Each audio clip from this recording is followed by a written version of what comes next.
अवधूत चिंतन श्री गुरुदेव दत्त श्री स्वामी समर्थ महाराज की जय। स्वामी दत्त सेवा या चॅनलवर तुम्हा सर्वांचे खूप खूप स्वागत। तुम्हा सर्वांचं आरोग्य उत्तमाचं राहू दे, राहिलेलं आयुष्य आरोग्यदायी जाऊ दे, तुम्हा सगळ्यांना दीर्घायुष्य मिळू दे अशी मी स्वामीचरणी प्रार्थना करते आणि माझ्या व्हिडिओला सुरुवात करते। बघा, आपल्या हिंदू धर्मामध्ये प्रत्येक दिवसाला तिथीला सणाला अतिशय महत्त्व असतं। बघा, दुर्गाष्टमी असू दे, कालाष्टमी असू दे, पौर्णिमा असू दे, अमावस्या असू दे, अक्षय तृतीया असू दे, दसरा, दिवाळी, पाडवा असे जे विशिष्ट सण तिथी वार जे आहेत त्याला अतिशय महत्त्व असतं। आणि या दिवशी आपण आपल्या घरामध्ये काही सेवा उपाय तोडगे जर केले तर आपल्या घरातल्या ज्या आर्थिक अडचणी दारिद्र्य आहे ते दूर होतं। उद्या पौर्णिमा आहे, वैशाख पौर्णिमा आहे। पौर्णिमा आज संध्याकाळी 9:12 लागणार आहे आणि उद्या 1 मे शुक्रवारी 10:52 संपणार आहे। म्हणजे उद्या संपूर्ण दिवसभर पौर्णिमा आहे आणि ह्या पौर्णिमेला आपल्याला लक्ष्मी प्राप्तीसाठी सेवा करायची आहे। भगवान विष्णूंची, माता लक्ष्मीची सेवा करायची आहे। त्याच पद्धतीनं कुलदेवीची सेवा करायची आहे। स्वामी समर्थ दत्त महाराजांची सुद्धा सेवा करायची आहे। आता बघा, हिंदू धर्मामध्ये गाईला अतिशय महत्त्व आहे, कारण गाईला आपण गोमाता मानतो आणि हिंदू धर्मानुसार गाईच्या पोटामध्ये 33 कोटी देवतांचा वास असतो। मग आपण गाईची जर पूजा केली विशिष्ट सणाला तिथीला तर 33 कोटी देवतेची पूजा केल्याचं फळ आपल्याला मिळत असतं। म्हणून उद्या पौर्णिमेला गाईची पूजा करायची। पूजा कशी करायची हे संपूर्ण मी तुम्हाला ह्या व्हिडिओमध्ये सांगणार आहे। व्हिडिओ स्किप न करता बघा आणि व्हिडिओ जो बघताय तो लोकांना शेअर करत जा, कारण लोकांच्या सुद्धा अडचणी दूर होतील। आता बघा, पुरातन काळात गाईला कामधेनू म्हटले जायचे आणि जी गाय आहे, देशी गाय जी आहे, गोमाता आहे, त्या गोमातेची पूजा केल्यामुळे आपल्या सर्व इच्छा पूर्ण गोमाता करत असते। आणि ह्या गोमातेच्या बघा, जे गाईचं शेण, गाईपासून मिळणारं शेण, दूध, दही, तूप आणि गोमूत्र ह्याच्यापासून पंचगव्य तयार केलं जातं आणि हे पंचगव्य जे आहे ते आपण आपल्या विशिष्ट सणासाठी किंवा आपल्या घरातल्या शुद्धीकरणासाठी वापरत असतो।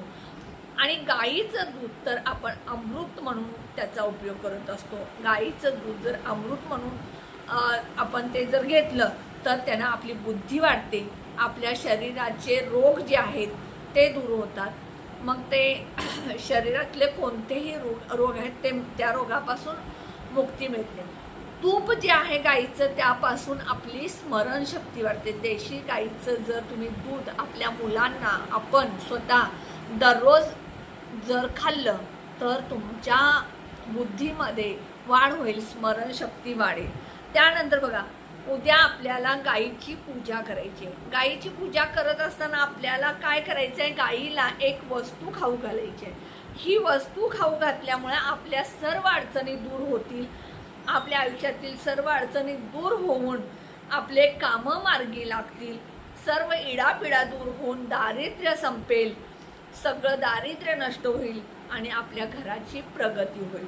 मग आपल्या घराची प्रगती होण्यासाठी, दारिद्र्य दूर होण्यासाठी, इडापिडा दूर होण्यासाठी, आयुष्यातल्या सर्व अडचणी दूर होण्यासाठी आपल्याला काय करायचं आहे तर सगळ्यात पहिल्यांदा सकाळी जी आपली देवघरातली पूजा होते त्यानंतर आपण गाईला एक चपाती बनवायची। ही चपाती बनवत असताना गव्हाच्या पिठामध्ये चिमूटभर हळद टाकायची आणि ही गाईला चपाती बनवायची।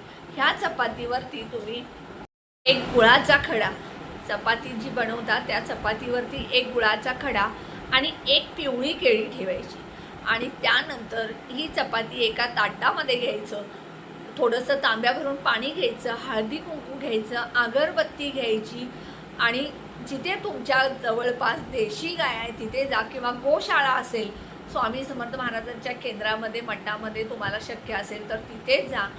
तिथे सगळ्यात पहिल्यांदा गाईच्या पायावरती पाणी घालायचं, गाईला हळदी कुंकू लावायचं, अगरबत्ती ओवाळायची आणि त्यानंतर ही चपाती जी आहे ती गाईला चारायची, दोन्ही हातामध्ये धरायची आणि अशी चारायची। त्यामुळं आपल्या ज्या हात गाई ज्या जिभेनं चाटले जातात त्यावेळेला आपल्या भाग्यरेषासुद्धा उघडल्या जातात किंवा भाग्य आपलं उघडलं जातं.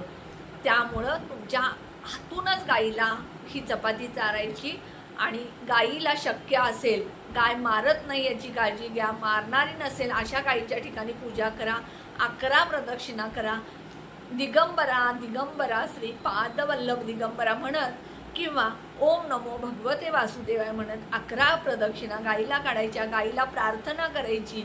गाईला प्रार्थना जेव्हा तुम्ही करता तेव्हा 33 कोटी देवांना प्रार्थना केल्याचं तुम्हाला पुण्य मिळतं.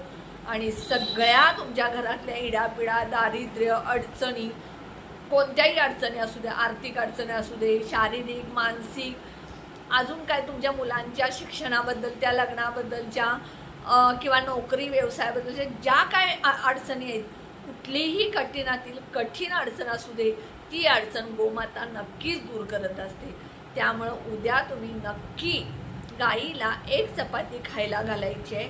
ही चपाती खायला घालत असताना मनोभावे, श्रद्धेनं, विश्वासानं, अगदी प्रामाणिक उपाय करा. नक्की तुम्हाला त्याचं फळ मिळेल.